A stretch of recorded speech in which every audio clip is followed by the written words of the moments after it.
Yang mengguncang kota Mulaboh, Aceh Barat Aceh sempat membuat warga panik karena terjadi di saat warga sedang tidur. Dan untuk mengetahui informasi selengkapnya kita telah terhubung dengan reporter TVRI Tria Azalia langsung dari Aceh.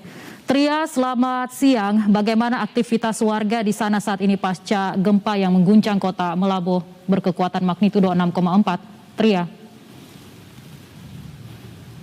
Iya, selamat siang Dewinta. Gempa yang sempat mengguncang Melabuh Aceh Barat pada pukul 3:52 waktu Indonesia Barat ini memang sempat memicu kepanikan dari warga setempat.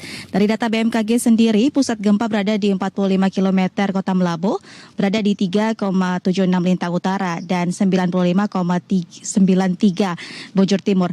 Walaupun gempa ini sempat membuat panik, namun tidak berpotensi tsunami. Mengingat Melabuh adalah kawasan pesisir yang juga sebagian masyarakatnya ini sempat mengalami trauma pada saat tsunami 2004 silam. Dan untuk di kota Melabuh sendiri tidak ada terdata kerusakan pasca gempa dan kini masyarakat setelah beraktivitas dengan normal. Dan gempa ini juga turut dirasakan kabupaten kota lainnya di Aceh seperti di Nagan Raya. Sejumlah warga juga sempat panik, namun BPBD Nagan Raya yang telah melakukan pendataan pasca gempa ini juga tidak menemukan adanya kerusakan di Nagan Raya dan selalu mengimbau masyarakatnya walaupun gempa yang sempat terjadi ini tidak menimbulkan kerusakan, namun bisa saja ada terjadi gempa susulan, maka masyarakat juga dihimbau untuk selalu waspada.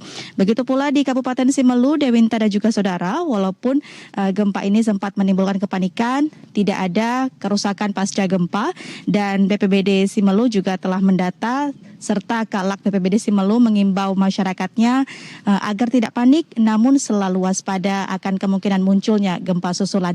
Demikian, Dewinta. Ya, hingga saat ini belum ada laporan korban maupun kerusakan akibat gempa yang mengguncang kota Mulaboh, namun aktivitas warga terpantau sudah mulai kembali normal. Terima kasih Tria Azalia atas informasinya, selamat kembali bertugas.